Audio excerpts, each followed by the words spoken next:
আসসালামু আলাইকুম প্রিয় ভাইয়া ও আপুরা। এই ভিডিওতে আমরা অষ্টম শ্রেণীর গণিত বইয়ের ৮ পৃষ্ঠার উদাহরণ ৪ নিয়ে আলোচনা করব। আমাদের আগের ভিডিওটিতে সাবিতা রানী কমেন্ট করেছে, thank you so much sir, welcome Sabita Rani. এটা বোঝার আগে চলো উপরে যে একটা বক্স আছে সেটাকে একটু বুঝে নেই, তাহলে আমাদের এই উদাহরণটা বুঝতে সুবিধা হবে। এখানে খেয়াল করো, যখন সংখ্যাগুলো প্রতি ক্ষেত্রে ২ করে বাড়তেছে, যেমন ৩-এর পরে ৫, এখানে ২ বাড়ছে, তারপর ৭, এখানেও কিন্তু ২ বাড়ছে। ওই ক্ষেত্রে আমাদের সূত্রটা সাধারণত হয় হলো ২ ক যোগ ১, অর্থাৎ প্রথমটার ক্ষেত্রে কয়ের মান হলো ১, তাইলে ২ একে ২ যোগ ১ ৩ হয়। এরপরেরটা দ্বিতীয় পদের ক্ষেত্রে কয়ের মান ২, ২ ২ ৪ হয় গুণ করলে, এবং ১ এই হলো ৫। তার মানে এটা আমাদের সাধারণ সূত্র হয় ২ ক যোগ ১ যখন আমাদের ২ করে বাড়ে। এরপরেরটা দেখো, যখন ৩ করে বাড়ে, যেমন ৪ ৭ ১০, এক্ষেত্রে ৩ করে বাড়তেছে, এক্ষেত্রে হয় ৩ ক যোগ ১। আবার নিচে একটু দেখো, যখন ৪ করে বাড়ে, যেমন ৭-এর পরে ১১, ১১-র পর ১৫, ৪ করে বাড়তেছে, এই ক্ষেত্রে কিন্তু আমাদের হয় ৪ ক যোগ ৩ সাধারণ সূত্র। আর এইখানে যেটা, এটা হলো র্যান্ডমলি যেটা বাড়ে, যেমন এটা ক স্কোয়ার মাইনাস 1, অর্থাৎ যদি এটা ১ হয়, প্রথমটা যদি ০ হয়, সেক্ষেত্রে ০ ১-এর উপর স্কোয়ার প্রথম ঘর যেহেতু, তাহলে ১ থেকে ১ বিয়োগ হলে হবে 0। তারপর দ্বিতীয় ঘরের ক্ষেত্রে ২-এর উপর স্কোয়ার মানে ৪, ৪ থেকে ১ বিয়োগ দিলে হবে ৩। পরেরটা আবার তৃতীয় ঘরের বেলায় ৩ স্কোয়ার মানে হলো ৯, ৯ মাইনাস 1 মানে হলো ৮, এরকমভাবে এটা বাড়তে থাকবে।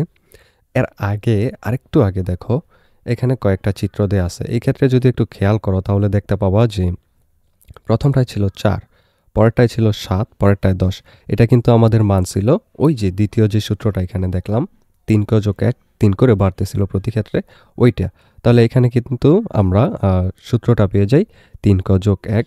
পরেরটার ক্ষেত্রে দেখো এখানে ৫ করে বাড়তেছে, যেমন ৬-এর পরে ১১ আসছে, ১১-র পর ১৬ আসছে, ৫ করে বাড়তেছে, তাই এটা হলো ৫ ক যোগ ১। কারণ কি, কয়ের জায়গায় যদি ১ বসাও তাহলে ৫ গুণ ১ ৫ যোগ হলো ১ ৬, এই হলো ৬। পরে দ্বিতীয়টা হবে ২ গুণ করলে ৫ ২ ১০ আর ১ এই হলো ১১।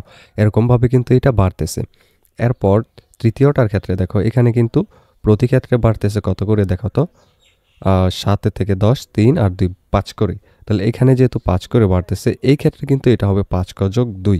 কেন? কারণ এটা ৬ থেকে শুরু হয়েছিল, এটা কিন্তু হচ্ছে ৭ থেকে শুরু, এই কারণে হচ্ছে ৫ ক যোগ ২। একই রকম নিয়মে এগুলো হচ্ছে।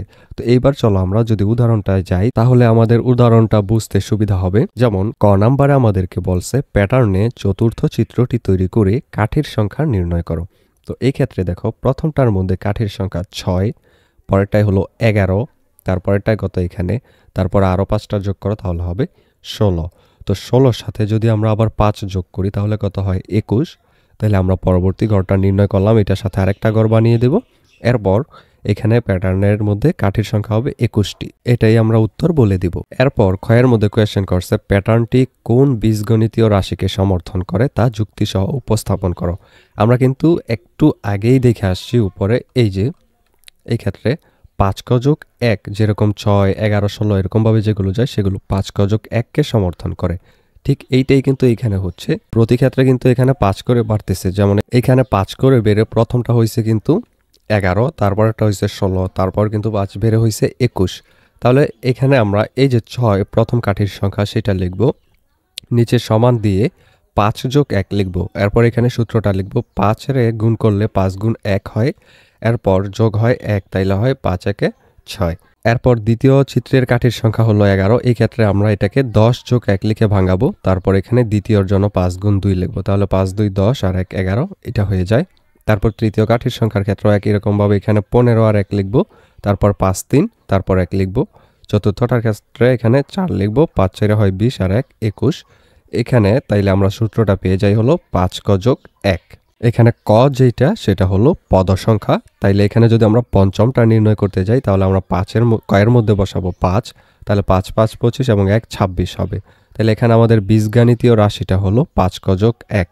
এরপর গয়ের কোয়েশ্চেনটা হলো এখানে প্যাটার্নটির প্রথম ৫০টি চিত্র তৈরি করতে মোট কতটি কাঠি দরকার হবে তা নির্ণয় করো। এক্ষেত্রে আমরা লিখব খ থেকে পাই প্যাটার্নটির যে বীজগণিতীয় রাশি সেটা হলো ৫ ক যোগ ১। তো এই ক্ষেত্রে আমরা যদি কাঠির সংখ্যা নির্ণয় করতে যাই তাহলে আমাদের কিন্তু প্রথম এবং শেষ সংখ্যাটা প্রয়োজন।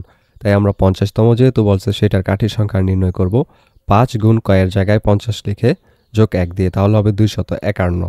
তাইলে প্যাটার্নের যেই কাঠিগুলো আছে সেগুলোর সমষ্টির সংখ্যাটা হবে 6, 11, 16, 21 এরকমভাবে 251 পর্যন্ত সবগুলো যোগ করলে যেটা হবে সেইটা। এখানে প্রথম যেই পদটা সেটা হলো 6 এবং সব শেষ পদ যেটা সেটা হলো 251। আর এখানে আমাদের বের করতে বলা হয়েছে 50টি কাঠির সংখ্যা। তো এটার কিন্তু আমরা সূত্র দেখে আসছি 5 পৃষ্ঠা বা 6 পৃষ্ঠার দিকে।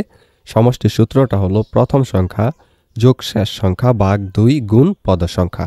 তো এই ক্ষেত্রে আমরা সূত্রটা লিখব সমষ্টির। প্রথম সংখ্যা হলো 6, আমাদের প্রথম যে চিত্র সেটা। শেষ সংখ্যা 251 এটা যেটা। তারপর সূত্রের নিয়মে ভাগ দিব 2, তারপর গুণ হলো 50 যেহেতু পদ সংখ্যাটা 50। এরপর এই প্রথমটা এবং শেষেরটা যোগ করে 2 দিয়ে ভাগ করে 50 দিয়ে গুণ করলে হবে 6425। তাইলে 50টি প্যাটার্ন তৈরিতে আমাদের প্রয়োজনীয় কাঠির সংখ্যাটা এটাই, 6425।